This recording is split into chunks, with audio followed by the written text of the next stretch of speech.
Et donc, bonjour à toutes et à tous et bienvenue à ce téléséminaire de décembre 2023 où nous allons écouter Fernand Malonga, qui est enseignant-chercheur à l'École normale supérieure de Brazzaville et où il est coordinateur du Centre de pédagogie universitaire de l'université Mariane Ngouabi, donc à Brazzaville, dans la République du Congo. Et il va nous parler du changement des programmes scolaires de mathématiques en République du Congo, de la pédagogie par objectif, PPO, à l'approche par des situations, APS. Voilà, donc tu es le bienvenu, Fernand. Et je vais couper, Merci, merci Christian. je Alors, vais je couper les pense que caméras pour... des autres hôtes, hein, si vous permettez. OK, C'est ça. OK. Donc, merci Christian pour la parole accordée et merci à tous ceux qui ont pris le temps, le soin de venir suivre cette conférence. D'entrée de jeu, je voudrais juste informer déjà euh, la communauté qu'au niveau de Brazzaville, donc en République du Congo, il y a une réforme qui a été engagée. Et cette réforme, bon, l'une des composantes de la réforme a touché le problème des curricula. Et donc, l'objet de cette conférence, c'est de vous situer un peu d'où nous sommes partis, donc, je dis nous, donc, du côté Congo, et à quel niveau nous en sommes aujourd'hui. Donc, je vous parlerai du changement euh, des programmes scolaires, de mathématiques en particulier, parce qu'il y a eu quand même d'autres programmes aussi qui sont concernés, et qu'on est passé de l'approche par objectif à l'approche par des situations. Donc, c'est des concepts que je vais préciser aussi. Alors, je vais axer mon propos autour de ces points-ci, donc des quelques éléments du contexte. Alors, quand je dis le contexte, c'est donc ces éléments-là qui nous ont conduits qui nous ont menés à revoir, à revisiter les programmes. Un petit mot quand même sur les anciens programmes avant de toucher à la nouvelle approche pédagogique qui est retenue. Et donc, je présenterai un peu la structure globale de ces nouveaux programmes en mettant un accent particulier sur un point, donc les matrices des programmes. En fait, c'est organisé en termes de matrices. Donc, je vais présenter une matrice avant de conclure. Alors, on a constaté que depuis de longues années, le système éducatif congolais qui est confronté à de sérieux problèmes, et je ne peux pas ici citer, je ne peux pas me permettre de citer plusieurs parce qu'il y en a beaucoup. Mais euh, un des points saillants, c'est qu'à la fin de la formation, on continue de voir que les enseignants ont une qualification défiante. Ce n'est pas toujours les enseignants qui sortent des écoles de formation, mais ceux qu'on appelle communément ici des communautaires et qui constituent une grande majorité dans l'enseignement. Donc, ils ne reçoivent à peine quelques moments de formation. Et donc, cette formation ne permet pas euh, forcément à ce que les résultats au niveau des apprentissages soient efficients. En même temps, il y a des conséquences, bien sûr, la déperdition, le redoublement massif au primaire, au secondaire. Le secondaire, c'est le collège et le lycée. Je n'ai pas précisé ici les années des enfants, mais en tout cas, c'est l'enseignement de base. Et surtout, c'est la qualité insuffisante des acquis scolaires.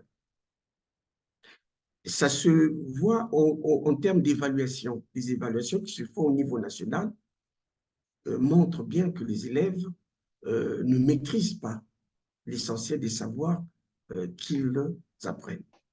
Et surtout, il y a eu des évaluations au niveau international, le PASEC 2014-2019, qui situe le Congo au niveau des pays les moins performants. Alors, Le PASSEC, c'est le programme d'analyse des systèmes éducatifs de la Confemène. La Confemène qui est donc cette conférence des ministres de l'éducation des pays qui ont comme langue officielle le français.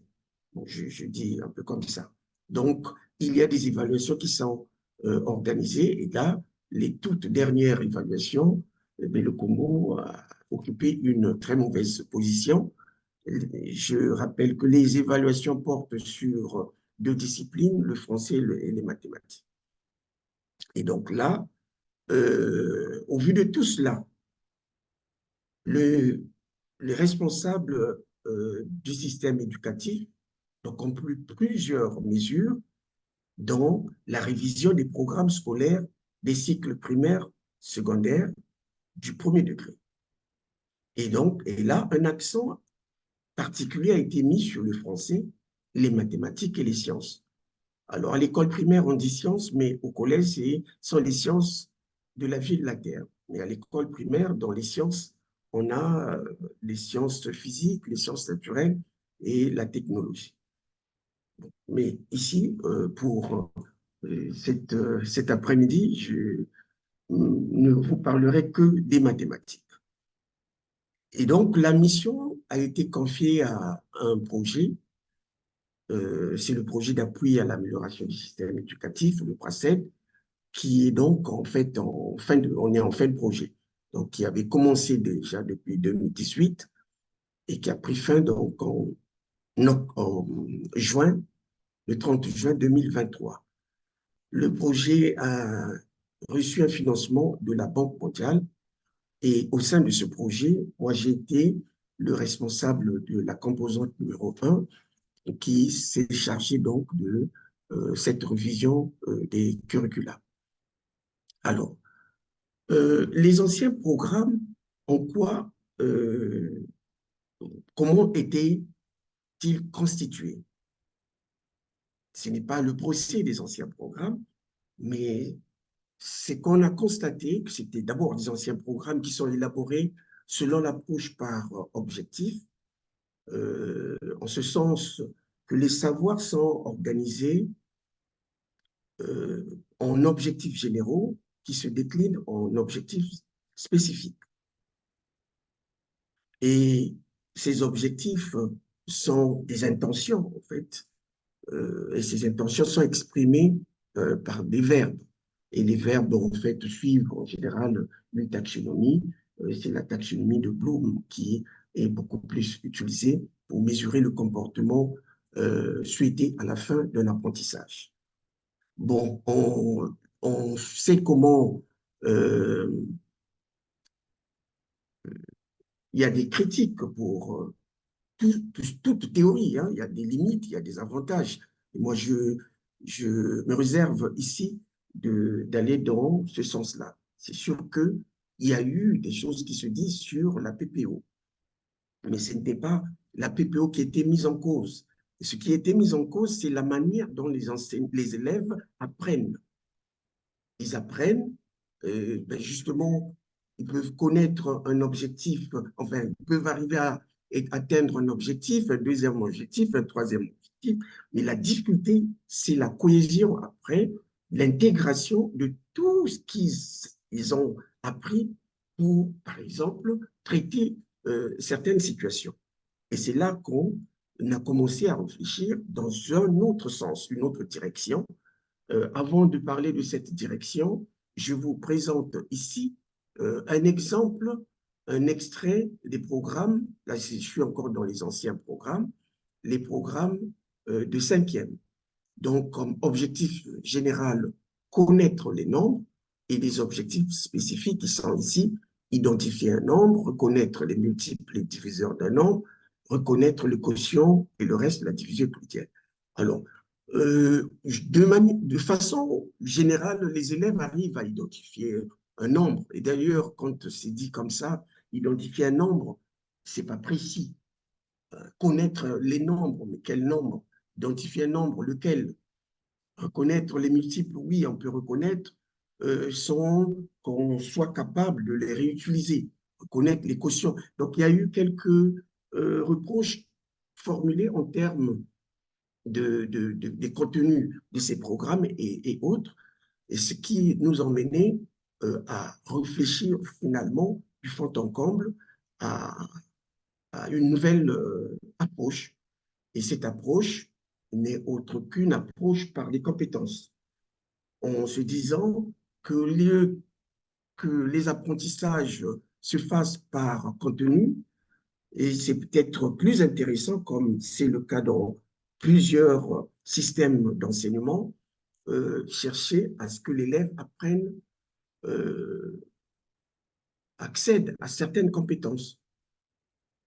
Et par le moyen, nous avons prévu, penser que le seul moyen, enfin l'un des moyens, et celui qui est privilégié, c'est l'utilisation des situations, le traitement des situations. Donc ici, l'approche, c'est une approche par compétence qui est un peu spécifique. Donc, le premier point, je disais que l'utilisation des situations est le moyen pour développer des compétences. Les compétences, ici, en réalité, ont un sens spécifique. Je vais donc donner quand même le sens qu'on donne au concept de compétence, parce que dans la littérature nous offre plusieurs définitions. Donc, APS, comme je le dis ici, APS, c'est l'approche par les situations. J'aurais pu dire l'approche par les compétences en utilisant les situations, mais bon, on a abrégé par l'approche par les situations. Et le terme, d'abord, je veux quand même expliquer un peu le sens que nous donnons au terme de concept, de compétence. Donc, une compétence ici est toujours le résultat du traitement réussi et socialement acceptable d'une situation. Je prends l'exemple d'un menuisier qui fabrique une chaise. C'est quelquefois bien, joli à regarder, mais ce n'est pas parce qu'il a fabriqué une chaise qu'on peut dire qu'il est compétent. La compétence, c'est lorsqu'on va commencer d'utiliser cette chaise, eh bien, si on sent qu'elle ne tangue pas, on sent qu'en s'asseyant, elle ne s'écroule pas, on peut s'asseoir confortablement, c'est là qu'on peut dire qu'il est compétent. Et surtout s'il peut encore fabriquer une autre chaise. Voilà. Donc, c'est à la fin, ce n'est qu'à la fin qu'on peut dire qu'il est compétent. Oui, traitement réussi, socialement acceptable.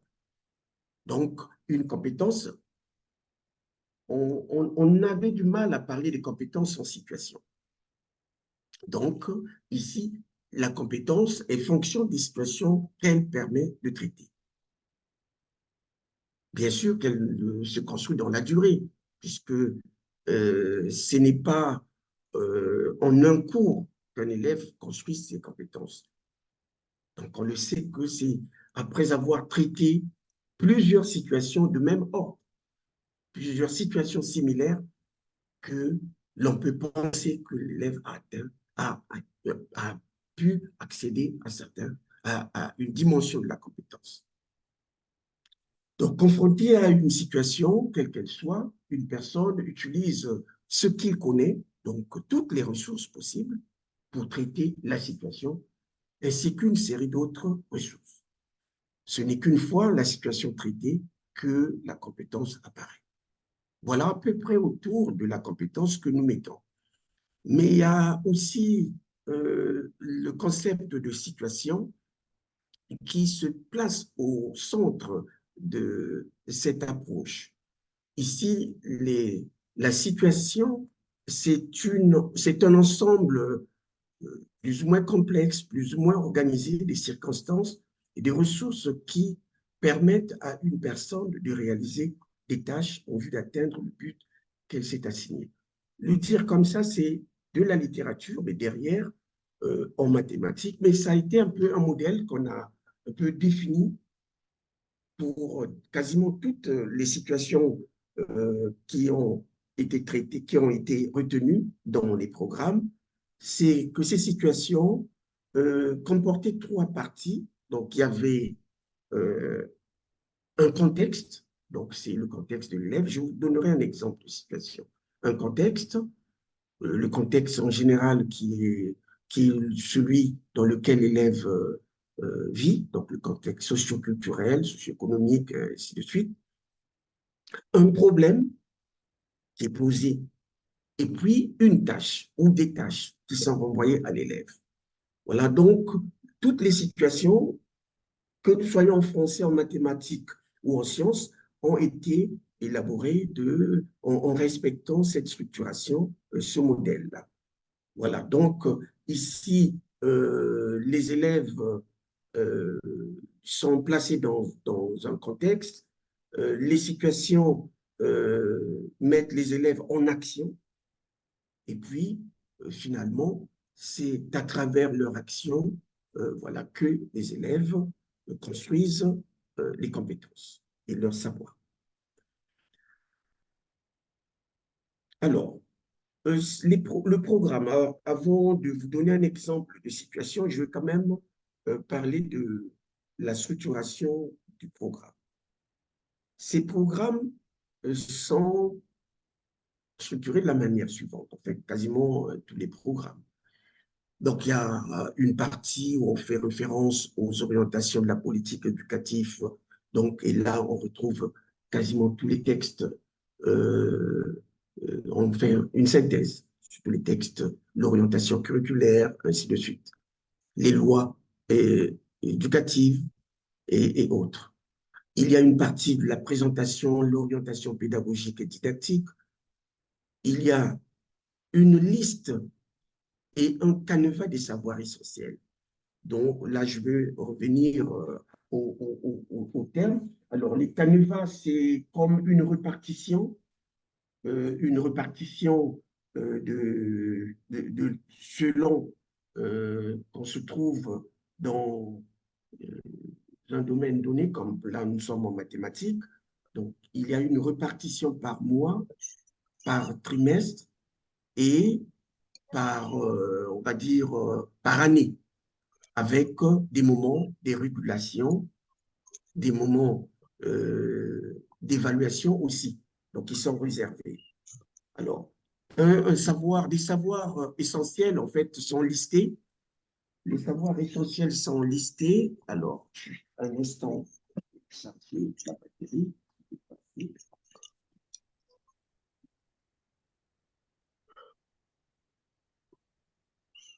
Voilà. Vous m'excusez. Donc, les savoirs essentiels, en fait, c'est des savoirs emblématiques. On a dit essentiel parce qu'on est parti de l'ancien programme et qu'il fallait, élaguer ce programme, trouver, enlever tout ce qui paraissait superflu comme contenu d'enseignement. Donc, pour n'en retenir que quelques savoirs. C'est donc ces savoirs-là qu'on a jugés essentiels qui peuvent permettre l'apprentissage d'autres savoirs. Voilà. Donc, on a une liste de ces savoirs. Donc, quand je suis en sixième, eh bien, on sait qu'en sixième, on a 10 savoirs ou 15 savoirs essentiels en telle classe et puis comment c'est organisé. On a des situations, mais on a aussi une banque de situations parce que pour chaque cours, pour chaque notion abordée, on aborde les savoirs essentiels. Pour chaque savoir essentiel qui est abordé, il y a une situation qui est donnée. C'est cette situation qui est mise en jeu, qui doit être traitée à la fin. Et cette situation peut ne pas être abordable du point de vue de l'enseignant dans sa pratique. Il peut se poser peut-être pour lui, c'est une situation qui n'est pas adaptée. Et bien à ce moment-là, il peut aller piocher dans la banque de situations une autre situation similaire pour faire son cours. Donc, il y a aussi le régime pédagogique, profil d'entrée, profil de sortie. Là, c'est très important. Profil d'entrée, profil de sortie. Pour chaque classe, on sait enfin, on a évalué les connaissances nécessaires, d'abord les connaissances de base qu'un enfant doit avoir pour venir, par exemple, au CP1, CP2, en fait, cours préparatoire et au Congo, Ça se fait en 2 années à l'école primaire. Cours préparatoire première année, cours préparatoire deuxième année. Donc, si un élève doit venir euh, euh, dans une classe, il doit avoir une base. Donc, et toutes ses connaissances et autres ressources. Là, donc, c'est constitue le profil d'entrée, mais on sait qu'à la fin de l'année, doit avoir aussi un certain nombre de compétences. Donc, il faut constituer le profil de sortie. Et le profil de sortie d'une classe inférieure constitue le profil d'entrée de la classe supérieure. C'est la même logique quand on est à la fin d'un cycle. Quand je suis à l'école à la fin du cycle primaire, le profil de sortie cycle primaire constitue le profil d'entrée au collège, donc au cycle suivant. Voilà. Et puis, donc, dans la structuration de ces programmes, il y a les matrices des programmes. Alors, ça, c'est en gras parce que je vais faire un zoom sur ce point. Alors, je parlais tout à l'heure de toujours l'organisation de ces programmes. Quand je prends une matrice,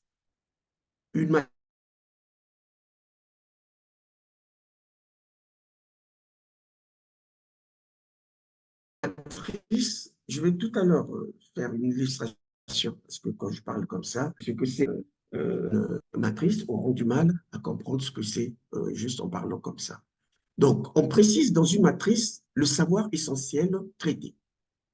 On énonce la compétence attendue et on présente une situation. C'est la situation, en fait, un exemple de situation. Bon, et je venais de dire, si la situation n'est pas accessible à l'enseignant, donc on peut aller chercher une autre situation similaire dans la banque de situations, et tout cela se trouve dans le programme.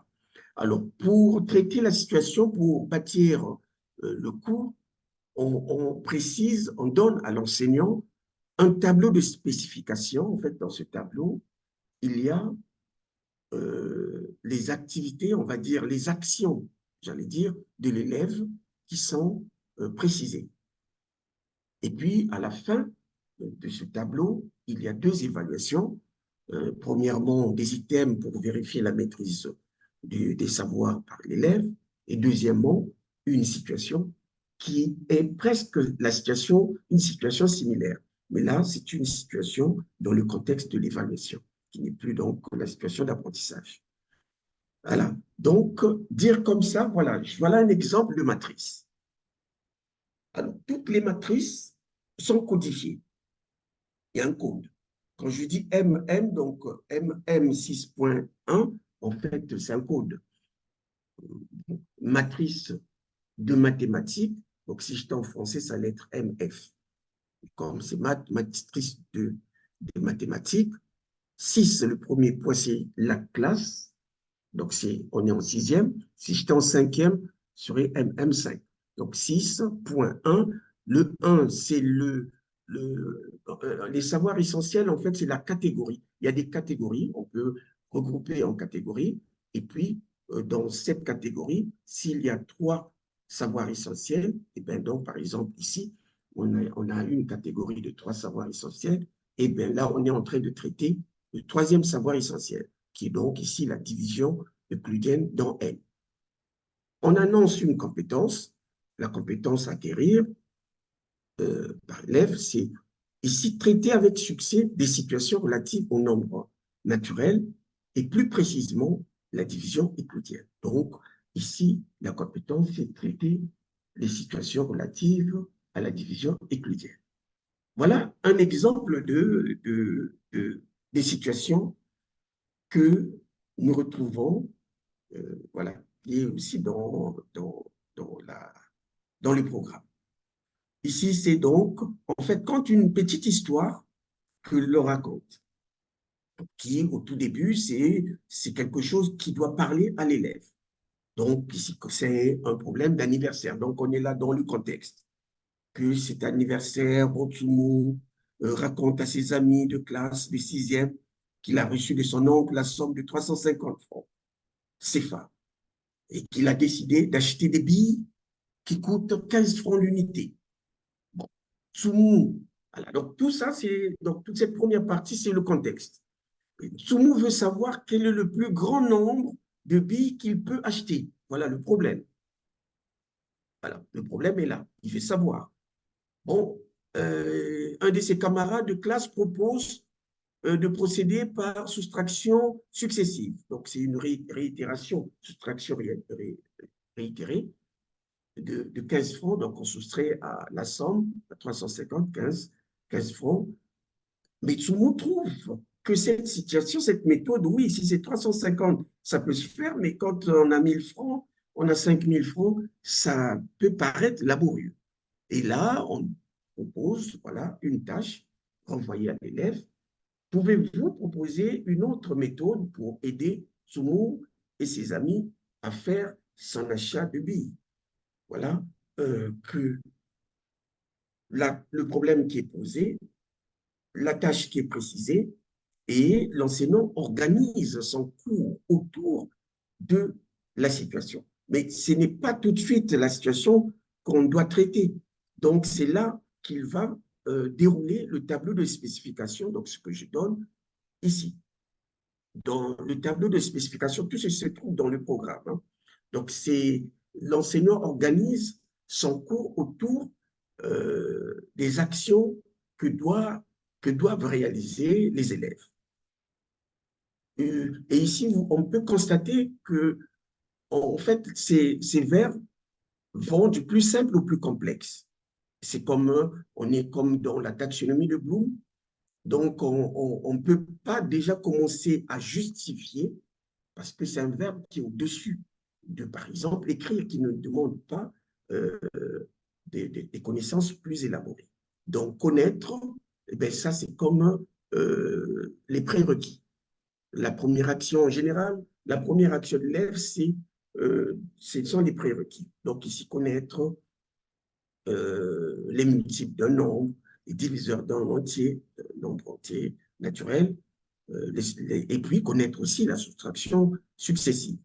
Identifier, écrire, effectuer. On commence déjà à accéder à un niveau plus élaboré.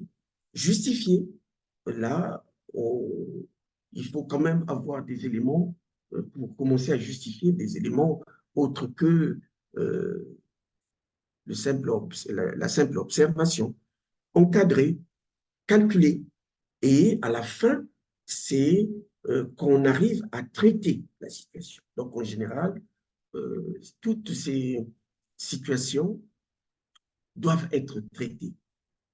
Voilà à peu près comment apparaît la matrice. Donc, je reprends qu'il y a donc la précision du savoir essentiel, ici la division euclidienne en N, la compétence qui est donc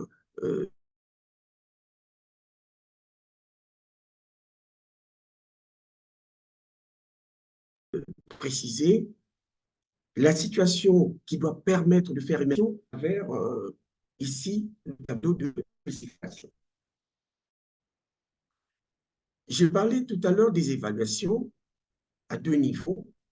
Il y a une évaluation qui est simple, donc disons, il n'y a que des items donc un peu de d'explication pour être sûr que l'élève a compris. Et puis, il y a une situation similaire que l'élève doit traiter si il a bien sûr compris, s'il sait faire ici. Voilà, donc voilà la situation qui est donc une situation similaire à traiter. J'ai ici par exemple une autre situation. Malonga range toutes ses billes. Bon, les on transforme en situation au sens de ce que nous faisons ici. Il les range, il les met par rangée de 6, il lui reste 3. Il les met par rangée de 5, il n'en reste pas.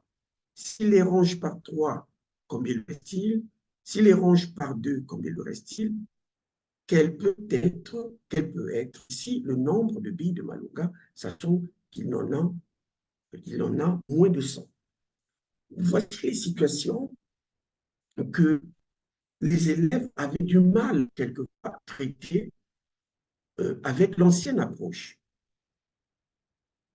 C'est une situation complexe. Ici, on est en cinquième. Les connaissances qui sont mises en jeu ici ne relèvent pas d'un niveau autre que le niveau cinquième. On reste dans les multiples, on reste dans la division euclidienne. Par contre, on attend quand même un raisonnement, un niveau de raisonnement. Donc, beaucoup de nos élèves échouent quand il s'agit de raisonner. Quand il s'agit de calculer, ils font bien les calculs, souvent.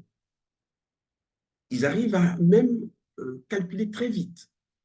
Mais quand il faut raisonner, la complexité fait que quelquefois, quand ils ne sont pas entraînés, comme ici, voilà, ils échouent.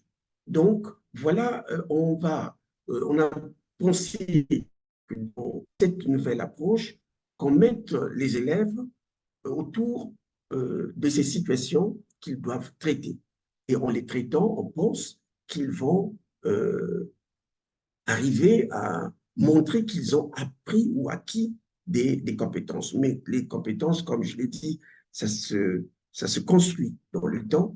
Donc, c'est à l'enseignant de pouvoir bien organiser ses enseignements pour pouvoir emmener les élèves vers une réussite. Alors, pourquoi j'ai parlé, vous voyez que je tends à la fin, puisque je me dis qu'il y aura beaucoup de questions. Pourquoi j'ai parlé de logique, de quatre logiques? Mais parce qu'on pense qu'il y a des ruptures entre l'ancien programme et le nouveau. Ici, dans le nouveau, en termes de profil, je l'ai expliqué tout à l'heure, on a d'abord même, on a commencé par là pour élaborer les programmes.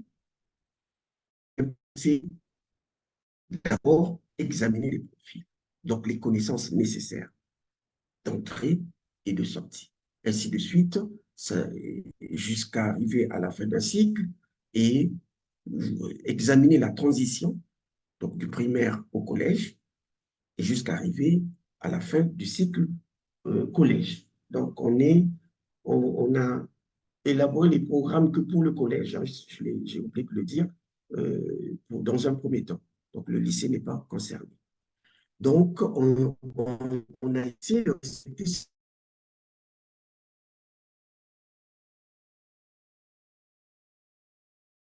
continuum. Arnaud, Donc, si on fait peut-être, comme ça, les élèves excuse-moi, aussi vont Arnaud, apprendre. Oui, peut-être faudrait-il que oui. tu enlèves ta caméra parce que le son, des fois, est un peu haché, si tu veux bien. Ah, Voilà. j'avais la caméra. D'accord. Merci, merci. Merci Non, à mais toi. parce voilà, il y a des perturbations quelquefois du réseau aussi. Donc, voilà. Donc, je n'ai pas encore commencé à lire le chat. Je vais le regarder tout à l'heure. J'ai vu il y a des messages qui arrivent.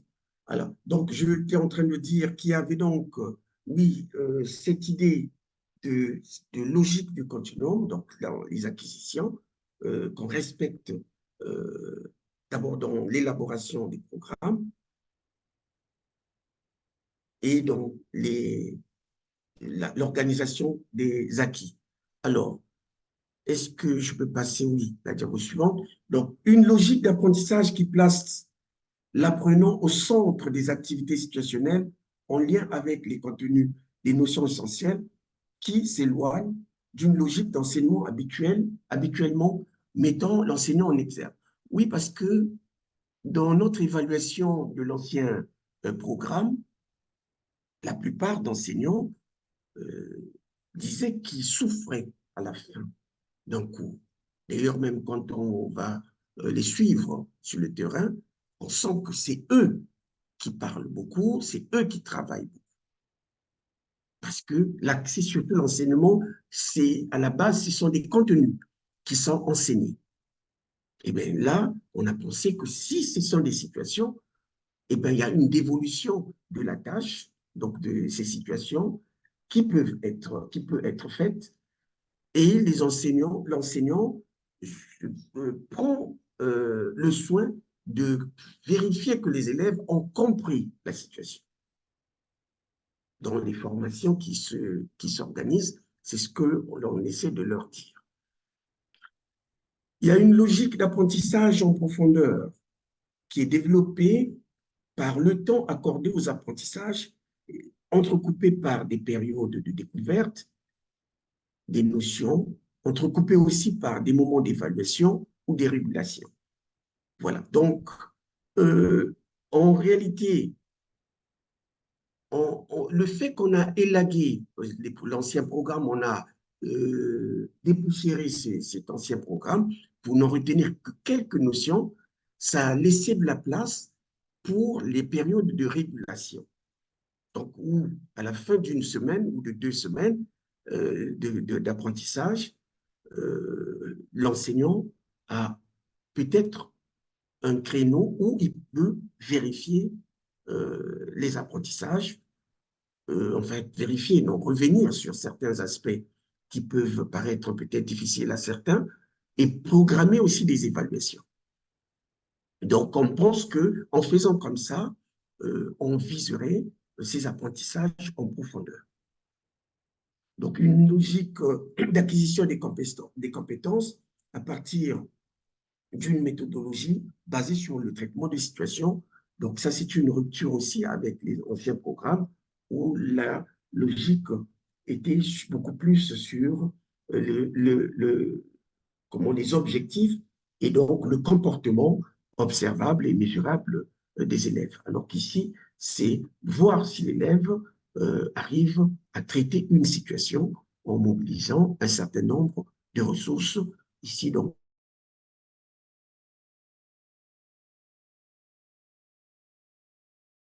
savoir, savoir-faire, savoir.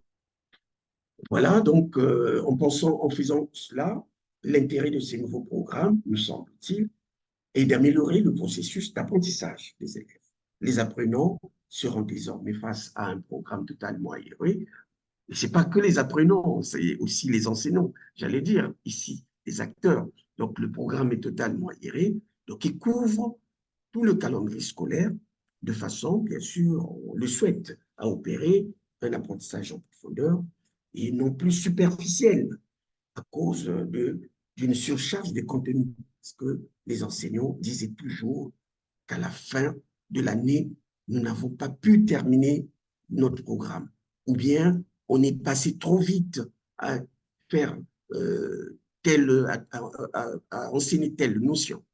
Ou bien, bon, en classe d'examen, bon, on n'arrive jamais à bien faire les choses. Donc là, on a essayé d'aérer ce programme pour que finalement, les enseignants arrivent à faire tout ce qui est prévu dans ces programmes, en dépit, bien sûr, d'autres contingences, comme d'autres contraintes, comme des classes qui sont quelquefois pléthoriques, euh, d'autres situations encore que nous connaissons, surtout quand il pleut dans certaines contrées, l'école est fermée. Bon, et donc, en tenant compte de tout ça, et de façon normale, voilà, donc les programmes qui sont proposés aux enseignants devraient permettre à ce que ces enseignants fassent très bien leur cours et surtout que les élèves apprennent aussi de façon optimale. Je finirai donc par dire que les programmes sont ces programmes de mathématiques, donc de la 6e en 3e pour le collège, du CP1 au CM2 pour le primaire, sont déjà dans les classes depuis la rentrée des classes 2022, 2023, 2024, donc cette rentrée-ci. Alors, les enseignants ont été formés. Malheureusement, c'est une formation qui a été, bien sûr, dans tous les départements, organisée dans tous les départements du Congo. Tous les enseignants ont normalement été formés. Et les inspecteurs aussi, donc il n'y a pas que les enseignants, le personnel d'encadrement des enseignants ont été aussi formés.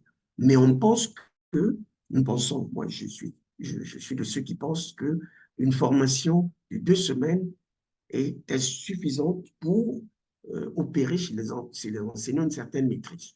Donc, cette première année, c'est sûr que certains enseignants vont peut-être souffrir, surtout qu'il y a un changement de paradigme, le fait que c'est maintenant le traitement des situations et certaines situations ne sont pas toujours accessibles à certains enseignants, surtout ceux qui n'ont pas reçu une formation dans dans les lycées, pardon, dans les écoles de formation euh, comme l'école normale supérieure ou l'école des instituteurs. Voilà tout ce que je tenais à partager avec vous aujourd'hui et je suis donc prêt à répondre aux questions. Merci. Merci beaucoup, Fernand. C'était vraiment très intéressant. Euh, Moi, il y a une question, je me permets de me donner la parole directement, c'est comment ces situations sont-elles fabriquées? Comment est-ce que vous réussissez à fabriquer un corpus de situations couvrant tout le programme? Bon, les acteurs, en fait, c'était beaucoup plus les inspecteurs et quelques personnels de l'université ont eu quand même une année devant eux pour réfléchir à ces situations. Bon, ce sont des situations, quelquefois, des problèmes qui existent déjà dans les anciens livres. Bon, il faut les transformer selon ce qu'on veut viser. Et donc, et puis, quand on a, par exemple, une notion bon, qui traite, ou bien on veut parler des droites parallèles. Bon, donc, une situation qui renvoie à une droite parallèle, à des droites parallèles, bon, on va réfléchir à une situation. Et puis, il y avait donc, en fait, plusieurs filtres. Hein, quand les, les membres des curricula travaillaient, il y avait quand même certaines personnes qui étaient là pour revoir ces situations, pour dire que non, là, il faut revoir, c'est pas bien formulé, ça risque de poser des problèmes à tel niveau, et ça, c'est pas très bien clair. Et justement, le français n'est pas forcément la langue, une langue facile et qui n'est pas donc la langue qui est bien maîtrisée. Donc, il y a forcément des situations qui sont, bah, dans un premier temps, formulées, surtout si c'est compris par les enseignants ou dans le contexte congolais, bon, c'est bien, mais qui sont quand même revues. Donc là, en ce moment, les programmes sont en chantier, non, sont mis en œuvre, mais il y a toujours des gens qui relisent après coup, s'il y a des choses qu'il faut revoir pour préparer les nouvelles éditions, bien entendu.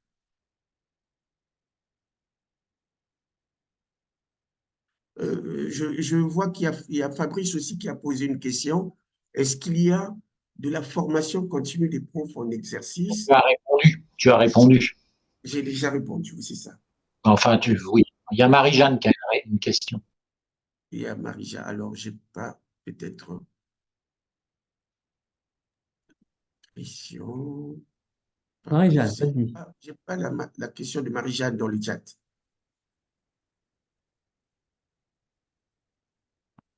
On Nous t'entend pas. n'entendons pas, Marie-Jeanne. On t'entend pas, Marie-Jeanne. Tu peux peut-être la dicter au clavier? Non, mais je crois que c'est le micro. Le micro doit être, Non, n'est non, pas elle a son actionné. micro d'activer. Oui.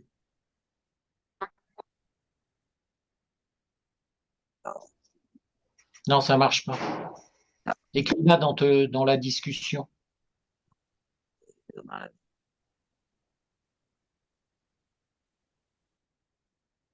Bon, il y avait quand même, moi je me permets d'aller plus en profondeur sur la question de Fabrice.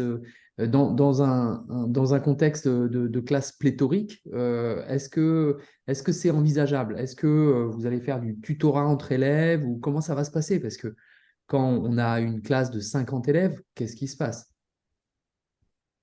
50, c'est dans le contexte congolais, c'est pas encore pléthorique parce que les enseignants sont habitués à parfois avoir le double dans leur classe. Donc là, ce qui est prévu, justement, c'est que c'est de voir, surtout si les élèves ont au moins une place assise. Alors, si les élèves n'ont pas de table banc, parce qu'il y a des écoles où il n'y a pas de table banc, assez de table banc, alors là, ça va être très compliqué, même si, quelle que soit l'approche que vous allez entreprendre, c'est sûr qu'il y aura des problèmes. Bon, donc là, s'il y a des possibilités, ben, c'est de mettre les élèves en groupe. Mais et dans chaque groupe, on doit être sûr que la situation est comprise. C'est surtout ça. Faire répéter par les mots, par leurs mots, par leur vocabulaire à eux, euh, la situation, les explications, voilà, la situation. Donc, les classes pléthoriques, ça reste un vrai problème, quel que soit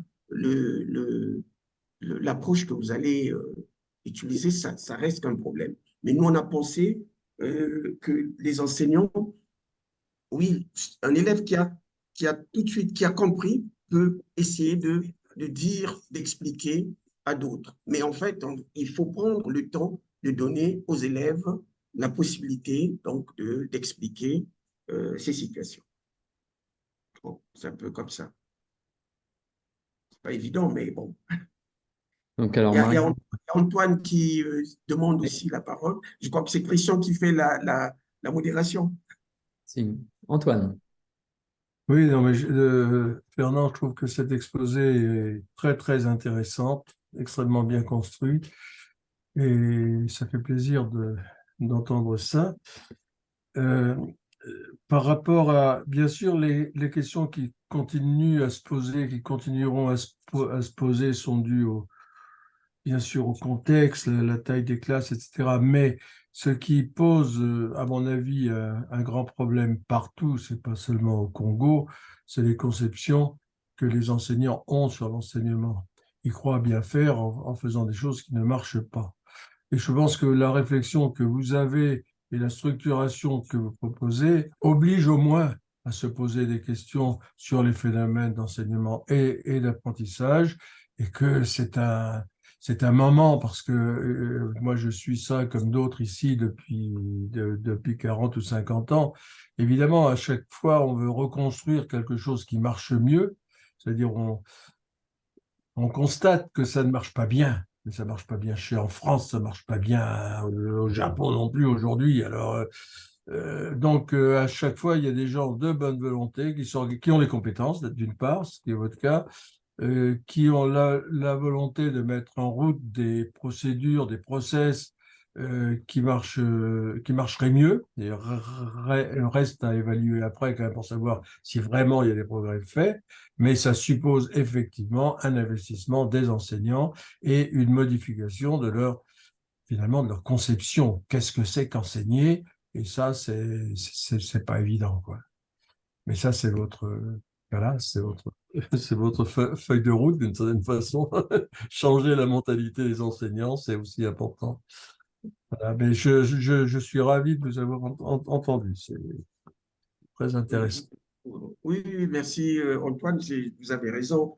Non, la grosse difficulté au Congo, c'est surtout les enseignants qui sortent des écoles de formation, ceux-là qui sont formés par nous, ben, ne sont pas tout de suite employés.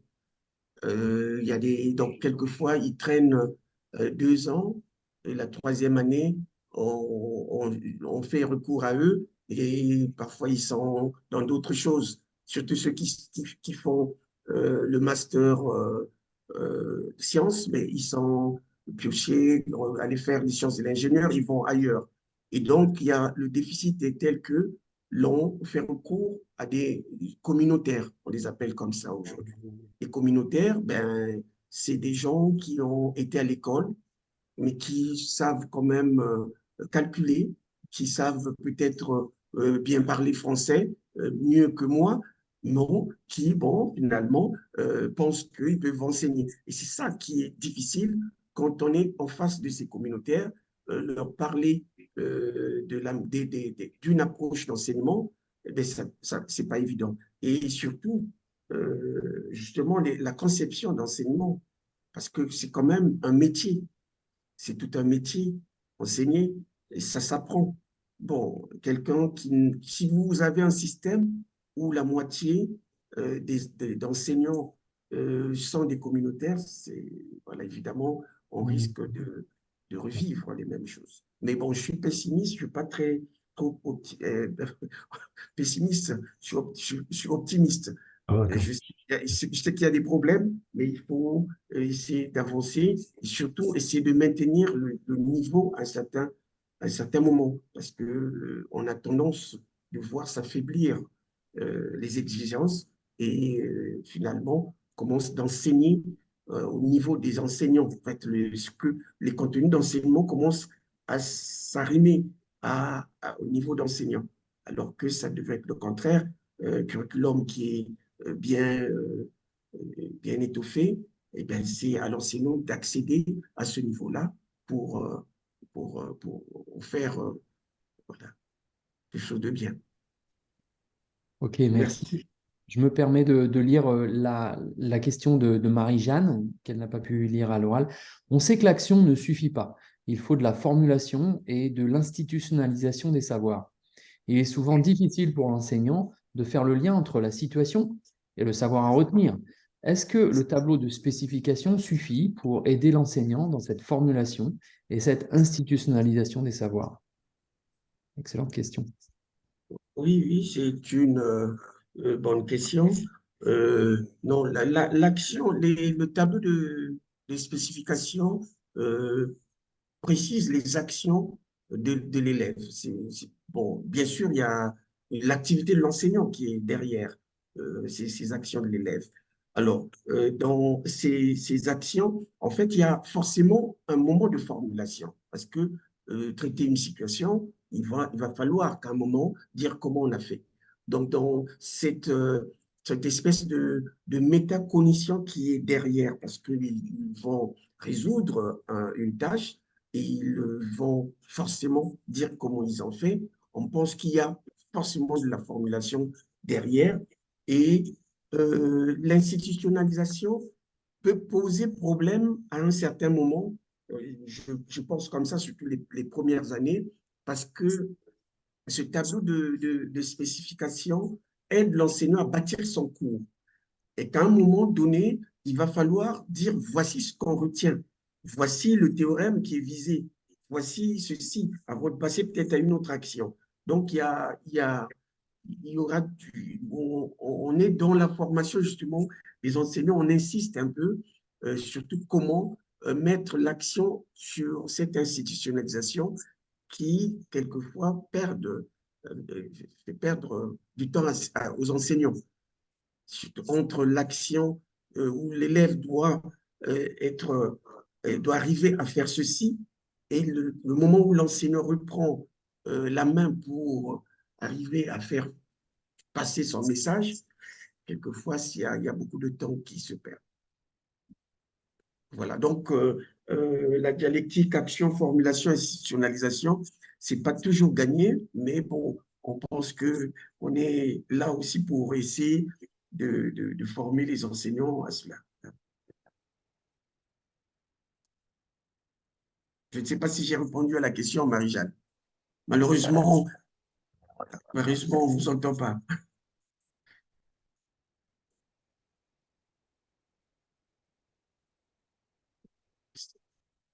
Dommage qu'on n'entend pas Marie-Jeanne. Marie-Pierre avait une question aussi. Marie-Pierre. Oui, Pardon.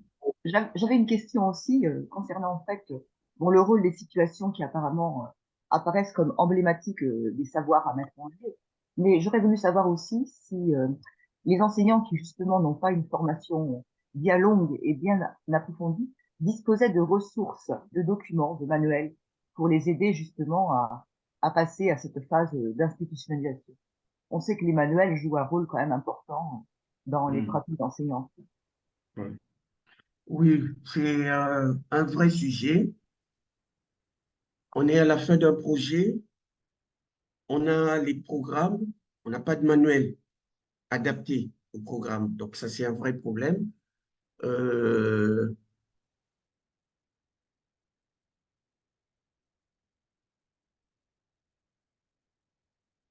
mais les ressources, en fait, il y a des manuels existants. On a formé les enseignants à pouvoir trouver, tirer profit de ces manuels, en fait, aller chercher, piocher d'autres situations ou des problèmes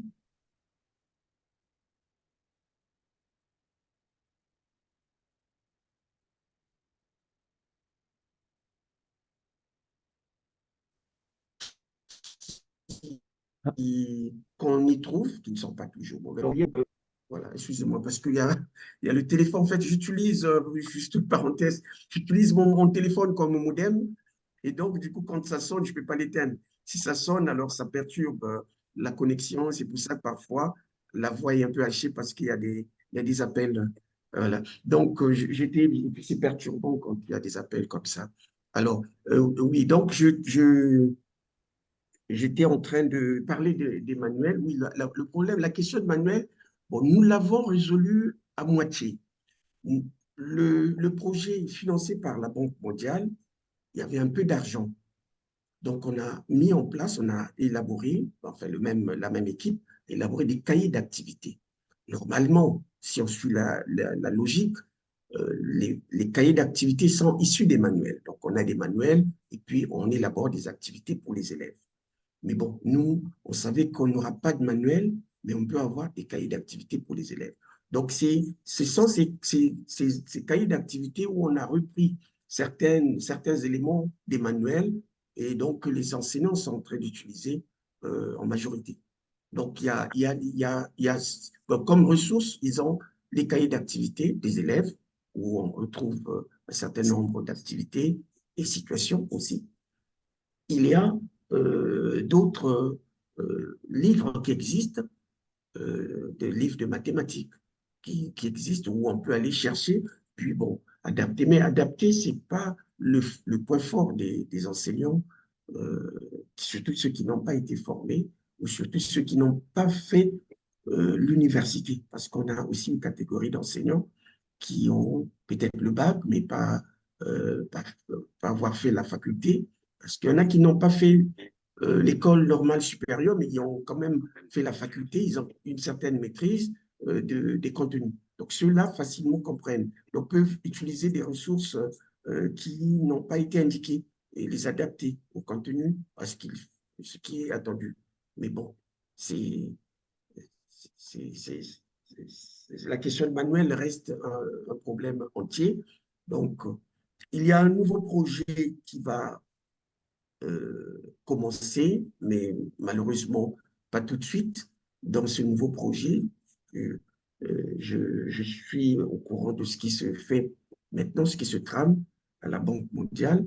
Donc, il y a des sous qui sont prévus pour que des équipes soient mises en place pour élaborer les manuels adaptés à ces programmes.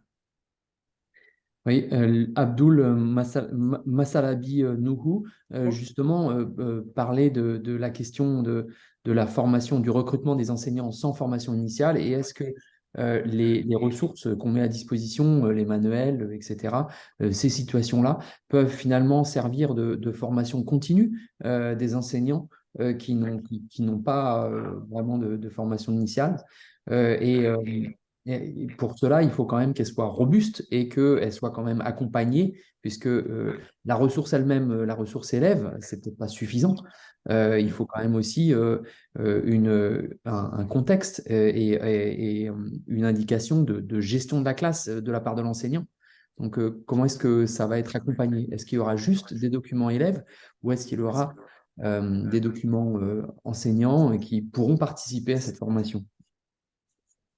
Oui, oui, j'ai répondu à une partie de la question.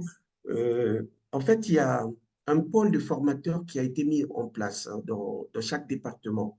Donc, il y a les inspecteurs qui essaient de suivre. Et dans chaque établissement, là je parle du collège, bon, l'école primaire, c'est pas souvent dans cette culture, il y a souvent les inspecteurs qui font plus de travail, mais dans les collèges, les enseignants se retrouvent autour des groupes d'animation pédagogique.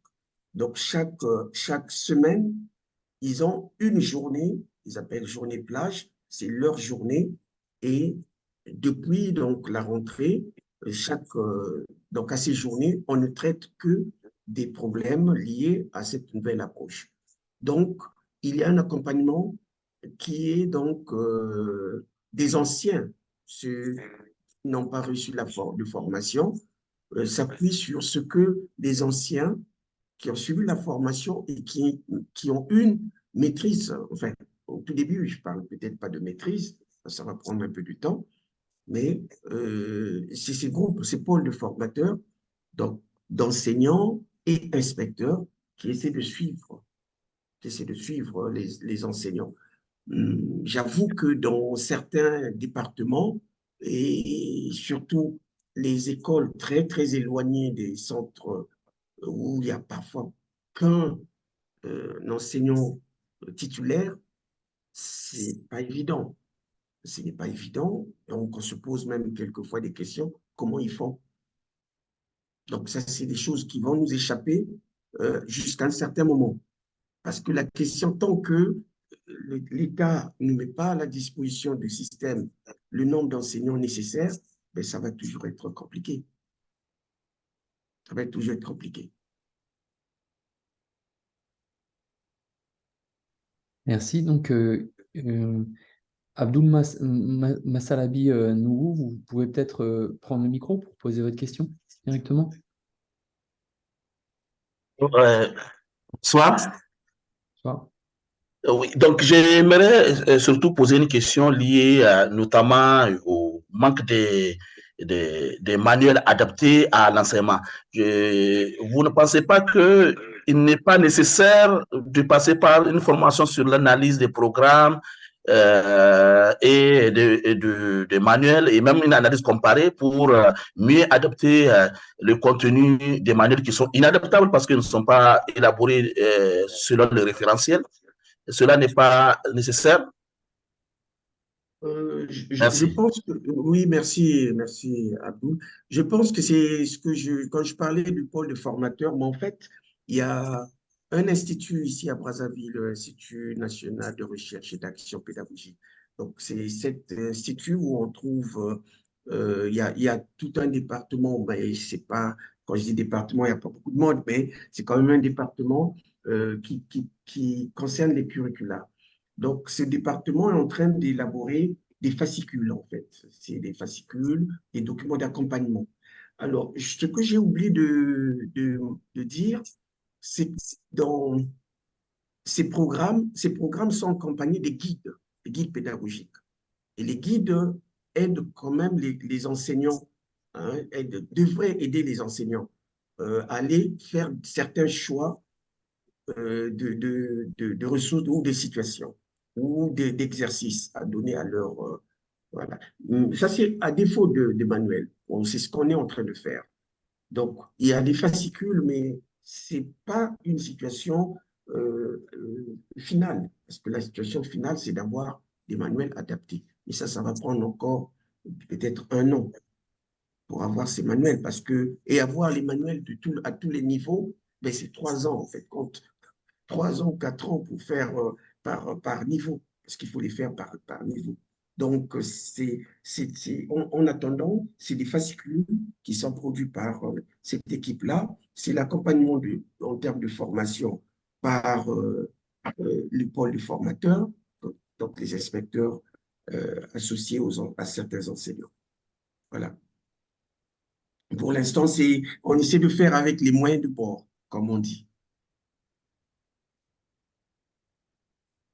Ce qu'on craint, ce que nous craignons, c'est quand il y a trop d'enseignants qui n'arrivent pas à assimiler l'approche, qu'il y ait un rejet de la part des enseignants de ce que nous sommes en train de proposer. Parce qu'on essaie de leur dire qu'il faut éviter de plaquer des définitions qui sortent comme ça de néant.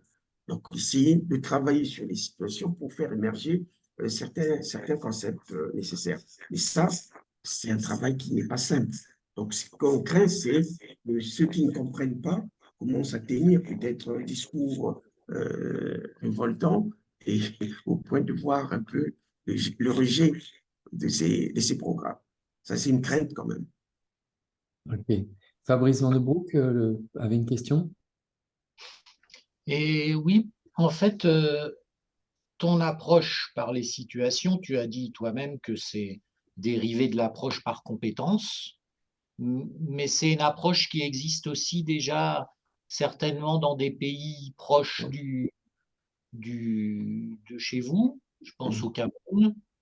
Et il y avait une doctorante là qui était à Paris, qui travaille justement sur l'approche par compétence au Cameroun. Et enfin voilà, et je me demandais si vous aviez des relations avec tous ces autres pays francophones autour de vous et qui sont peut-être soit plus en avance, soit plus en retard, et pour que ce soit profiter des expériences.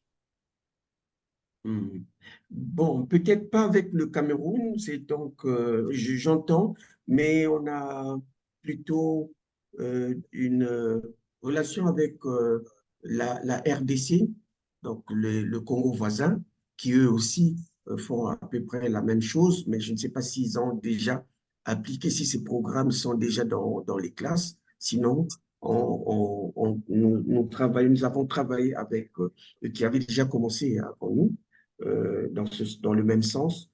C'est beaucoup plus cela.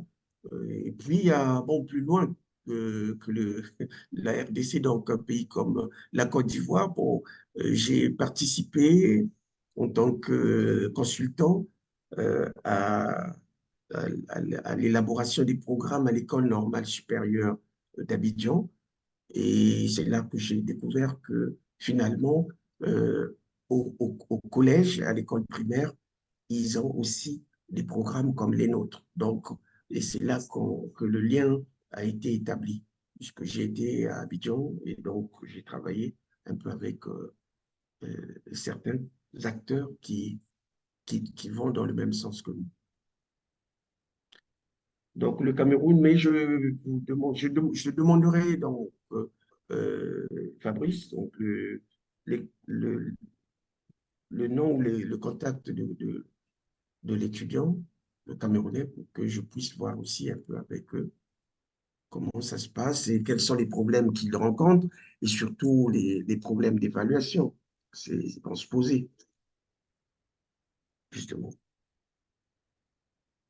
Je ne sais pas si Fabrice lève encore la main ou bien c'est dans... La fille du Cameroun, c'était une enseignante, donc après, c'est pas le même niveau de discussion. Ah, Toi, tu d'accord. es universitaire.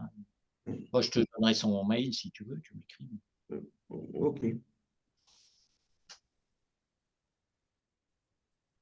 Ok, donc est-ce qu'il y a d'autres questions ou est-ce que on remercie une nouvelle fois Fernand? Donc merci beaucoup Fernand pour cette très belle présentation, très intéressante, très stimulante.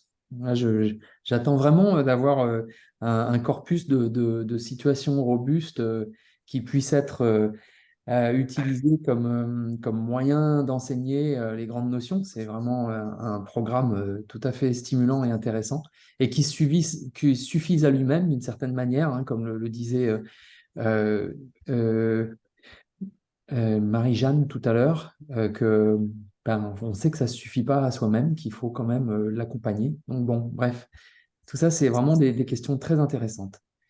Bien, merci à toutes et à tous. On va arrêter l'enregistrement. Au revoir. Au revoir.